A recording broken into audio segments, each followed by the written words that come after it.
Hey, I'm James from Smoking Dad Barbecue, and today I'm doing a product review on the brand new Solo Stove Bonfire heat deflector. I'm doing this for a couple reasons. We love taking our Solo Stove on the road, but we've got a camping trip coming up, and that's part of the reason that I went out and bought this heat deflector, is that I want to try and get some of that heat more out towards where we're sitting, and especially down near fingers and toes. Solo Stove does a great job. You know, heat is nice and prevalent up here, but down on the ground or underneath on this deck ring, there's absolutely no heat whatsoever. So that means your feet often get a little bit chilly, which is why we bought this.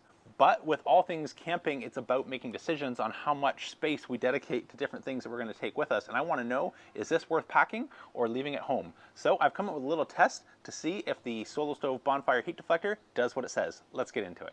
So to find out if this accessory deserves a spot on your next road trip, I've come up with a little test. I've just made a quick jig here out of some spare 2x4s, really so I can hang some cast iron. The reason I'm hanging cast iron is I have a thermopen with an IR gun, so I can beam down here where my feet would be and see that right now this is sitting at 93 degrees Fahrenheit, and right now the upper one is at 95 degrees Fahrenheit. So the game plan is to give this about 20-30 minutes of just sitting near the fire. I've placed it sort of at a distance that is comfortable for me to sit, and the lower pan is representing sort of where my shins and toes would be, and the upper pan is your upper body.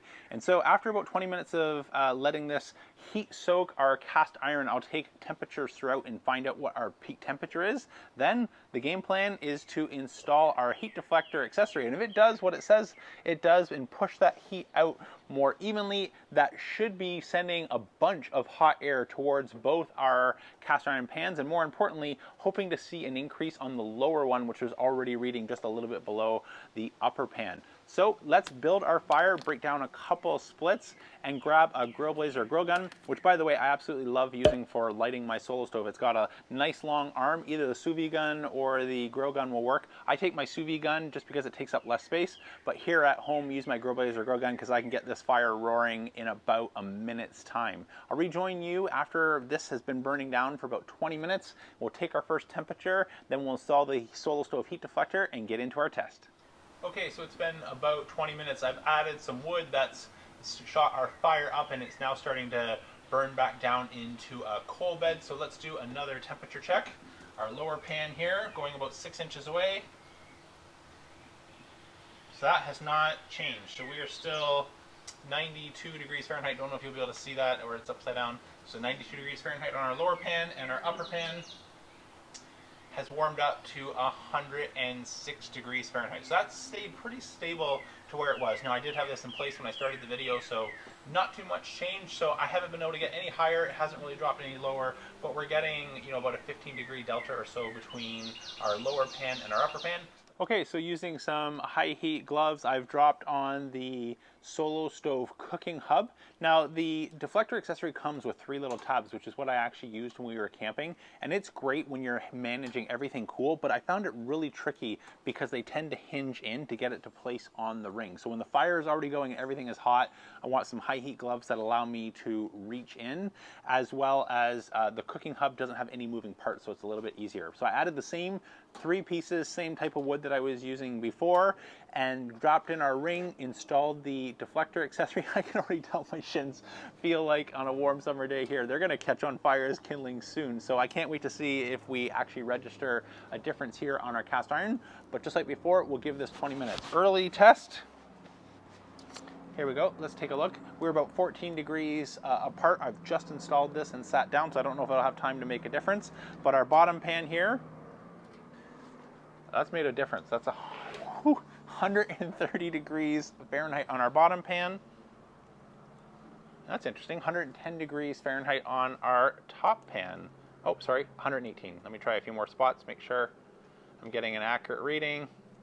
Well, 110, 111 is pretty accurate.